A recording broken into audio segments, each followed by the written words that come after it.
Biar ku beritahu kalian sesuatu yang sangat penting. Aku mengidap akrofobia. Jika ini merupakan mimpi buruk bagiku, aku sama sekali tak ingin berada di sini. Oh, dan cowok yang berada di seberang sana itu Charlie. Dia pacarku, tapi aku sebenarnya tak suka dengannya seperti itu. Jadi, kalian mungkin bertanya bagaimana aku berakhir di sini. 200 meter di atas permukaan tanah dan hendak lakukan lompatan menakutkan ini. Nah, mari kita mulai dari awal. Hai, aku Luna, cewek SMA 17 tahun dari kota kecil di New South Wales. Tumbuh besar, aku sangat ingin menyenangkan ibu tunggalku yang pekerja keras. Masalahnya, ia hampir selalu letih dan mudah marah. Jadi tak peduli apapun yang kukatakan atau kulakukan, biasanya selalu dianggap salah. Kalimat paling umum yang terucap dari mulutnya adalah, "Kalau kau ingin aku menyayangimu, kau harus jadi baik." Aku ingin ia mencintaiku lebih dari apapun di dunia ini, jadi kulakukan apa saja yang kubisa untuk menenangkan hatinya. Ini menyebabkan kebutuhan untuk membuat semua orang senang dan membuatku merasa takut dibenci oleh orang lain. Jika ku buat orang lain senang, maka mereka akan menyukaiku, ya kan? Jadi, kapanpun seseorang memintaku untuk mengerjakan PR-nya atau menggantikannya saat piket, maka kulakukan tanpa ragu. Dan jika muncul perdebatan atau situasi canggung, entah apa aku yang salah atau bukan, aku selalu minta maaf duluan. Pada umur 15, aku pindah ke Sydney sendiri untuk masuk SMA. Dan itulah saat aku ketemu Margo. Dia benar-benar kebalikanku, tapi ini tak menghentikan kami jadi teman baik. Dia itu mandiri, berani dan tak biarkan orang lain menekannya melakukan apapun yang tak mau dia lakukan. Haduh, andai aku lebih sepertinya, pasti aku bisa terhindar dari banyak masalah. Pernah kami dapat tugas kelompok di pelajaran biologi dan kebetulan aku sekelompok dengan cewek populer ini. Sehari sebelum tenggat waktu, mereka berdua mengirim pesan padaku, mengatakan mereka sakit dan memintaku mengerjakan bagian mereka. Ini tugas yang banyak untuk satu orang, tapi aku tak ingin mengecewakan mereka, jadi aku setuju. Tapi kemudian malam itu, saat aku sedang melihat-lihat Instagramku selama rehat sejenak setelah berjam-jam belajar, kulihat mereka datang ke suatu pesta. Apa? Jadi mereka bohong padaku supaya bisa keluar dan bersenang-senang dan meninggalkanku sendiri di rumah mengerjakan PR mereka? Astaga, ingin ku ambil pena ini dan melemparkannya tepat ke muka bebek bodoh mereka itu. Bagaimana bisa itu dianggap imut? Tapi siapa yang ku ajak bercanda? Aku tahu betul aku takkan pernah bisa katakan pada mereka apa yang sebenarnya kupikirkan tentang mereka. Jadi ku ambil pena itu dan melanjutkan beban tugas yang dimaksudkan untuk 3 orang itu. Sendirian. Aku begadang semalaman dan minum 2 kaleng minuman energi, tapi itu tugas yang terlalu banyak bagi satu orang untuk selesai tepat waktu. Tugas kami, atau sebaiknya aku sebut tugasku, kena pengurangan poin karena pengumpulan yang terlambat, yang entah kenapa membuat cewek-cewek populer itu marah. Apa yang sudah kau kerjakan? Bagaimana bisa kau kumpulkan tugasnya terlambat? Aku minta maaf, hanya saja mengerjakan semuanya sendiri terlalu berat untukku. Oh, yang benar saja. Kau punya seharian penuh untuk mengerjakannya. Itu semua karena manajemen waktumu yang payah. Tepat di saat itu, Margo muncul, entah dari mana, dan menyela kami.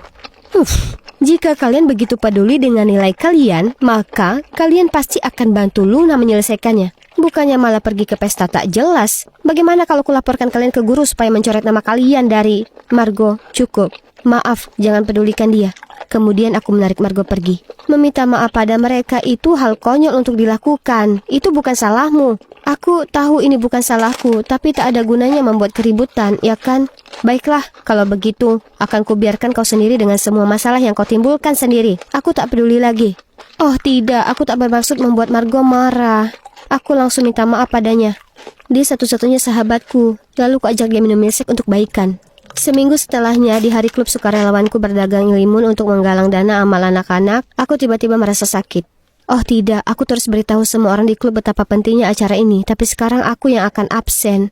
Betapa memalukannya, aku perlu tunjukkan ke mereka betapa tulusnya aku. Kukirim pesan ke ketua klub kalau aku sakit, tapi kalau klub begitu membutuhkanku, aku masih bisa usahakan berpartisipasi. Sekarang akhirnya aku bisa tidur. Sebelum aku sempat meringkuk di ranjang, dia mengirim pesan balik mengatakan betapa mereka butuh bantuanku.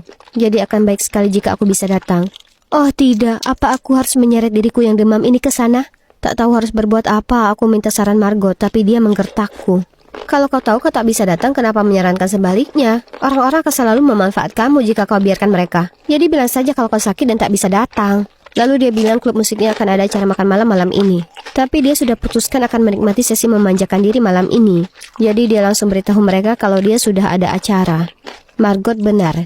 Jika aku lakukan seperti yang dilakukannya sejak awal, aku tak perlu cari alasan untuk berkata tidak ke semua orang. Akhirnya aku kirim pesan ke ketua klub, aku takut menulari semua orang, jadi akhirnya aku tinggal di rumah. Lalu aku tertidur dan mendapati kekhawatiranku mengganggu mimpiku.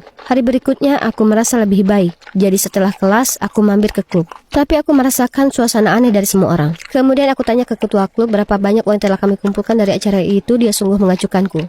Oh tidak, dia jelas masih marah padaku karena mengecewakannya. Aku terhanyut dalam lamunan saat tiba-tiba seseorang menepukku di pundak. Ku dengar kau sakit, apa kau merasa baikan sekarang? Itu Charlie, salah satu anggota klub. Dia memberitahuku di hari aku sakit, dia menawarkan diri mengambil alih semua tugasku. Jadi aku langsung mengajaknya makan malam untuk berterima kasih. Mungkin dia salah paham dengan niatan baikku, karena setelahnya dia menghujaniku dengan pesan, telepon, dan meme lebay. Tapi suatu hari, sementara kami berdua jalan berdua, Charlie tiba-tiba berhenti dan meraih tanganku. Luna, kita sudah saling kenal cukup lama. Aku rasa ini waktunya untukku mengakui perasaanku. Aku menyukaimu. Maukah kau jalan denganku? Oh ya ampun, apa yang baru dikatakannya? Aku berdiri di sana kebingungan. Maksudku, aku menyukainya, tapi sebagai teman. Tapi saat kulihat tatapan penuh harapnya, nuraniku mulai menyiksaku. Dia cowok yang baik. Jadi bagaimana bisa aku katakan tidak padanya? Pada akhirnya aku paksakan tersenyum, lalu mengangguk setuju. Perasaanku padanya akan tumbuh seiring waktu, ya kan? Tapi sayangnya jawabannya adalah tidak. Sebenarnya sejak kami mulai pacaran, ku dapati diriku jadi kurang suka padanya dibanding sebelumnya. Dia lakukan banyak hal yang menggangguku, seperti saat dia bersikeras kami kenakan baju pasangan ke sekolah. Ya, kaos berslogan He's mine, she's mine terletak di atasnya. Itu seharusnya sudah ditinggalkan tahun 2010. Dengan sombongnya dia mengantarkanku berkeliling sekolah dan tak peduli dengan gelak tawa dan tudingan ke arah kami. Andai bumi bisa terbelah dan menelanku langsung. Malam itu, melihat betapa muaknya tampangku, Margo bertanya padaku apa semuanya berjalan baik antara aku dan Charlie. Jadi ku bilang semuanya. Kukira dia akan marah padaku lagi, tapi yang mengejutkan, dia hanya menghela napas dan menyuruhku memberitahu kebenarannya dengan putus dengan Charlie sebelum semuanya jadi terlalu serius. Itu cara terbaik untuk mencegah kami berdua terluka. Dan juga aku dengar banyak hal buruk tentang Charlie. Orang bilang dia itu tak menentu. Sebaiknya kau akhiri ini sesegera mungkin. Ya, Margo benar. Lain kali kulihat Charlie, aku akan akhiri ini sekali untuk selamanya. Ternyata aku tak harus menunggu waktu lama, karena di minggu sore Charlie datang menjemputku untuk kencan kami. Dia bilang punya kejutan untukku, dan aku akan menyukainya. Oke, sepertinya dia sudah melakukan banyak upaya, jadi mungkin paling baik jika kutunda memutuskannya hingga perjalanan pulang. Hampir sampai. Mendengar apa yang Charlie katakan, kulihat keluar jendela. Oh ya Tuhan, apa itu tempat bungee jumping? Jadi, singkat cerita, disinilah aku.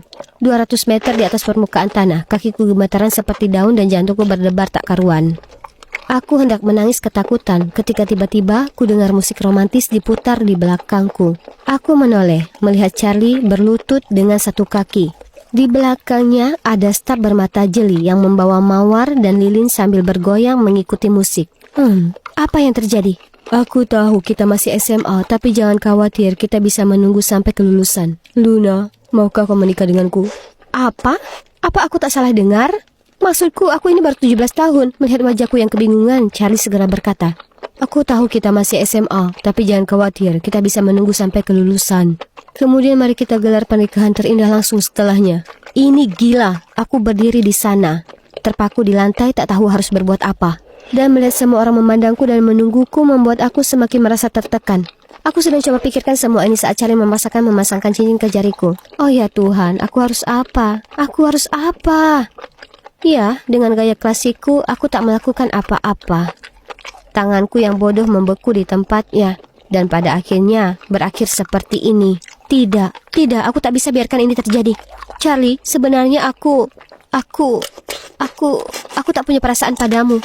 Aku hendak memberitahumu hari ini, tapi aku tak mengira semuanya berakhir seperti ini. Kau bercanda denganku, kan? Kalau kau tak menyukaiku, tak mungkin kau biarkan aku sematkan cincin itu sebelumnya. Jadi, ku jelaskan semuanya ke Charlie. Wajahnya jadi muram karena kecewa. Aku merasa sangat bersalah. Harusnya aku tegas dengannya sejak awal supaya tak satupun hal ini terjadi. Kita masih bisa berteman, ya kan? Aku bertanya, tapi Charlie menjawab bahkan tanpa menatapku. Kalau kau tak menyukaiku, lalu kenapa memberiku harapan? Ada apa dengan nada tanpa emosi itu? Kurasakan dia berubah menjadi orang yang benar-benar berbeda. Takut, aku terdiam. Tak berani mengucap sepatah kata pun. Aku akan pulang sebentar lagi dan jauh dari suasana menyesakan ini. Tapi saat Charlie mengemudi, kuperhatikan bagaimana keadaan sekitar jadi makin asing dan asing. Ini jelas bukan jalan menuju asrama. Akhirnya mobil berhenti di sebuah lokasi konstruksi terbengkalai. Luna keluarlah dari mobil. Merasakan nada bicaranya yang marah, aku lakukan seperti yang dikatakannya. Kau bisa tinggal di sini sampai kau tahu bahwa kita ditakdirkan untuk satu sama lain. Lalu teleponlah aku. Aku memandang ngeri saat dia berkenan.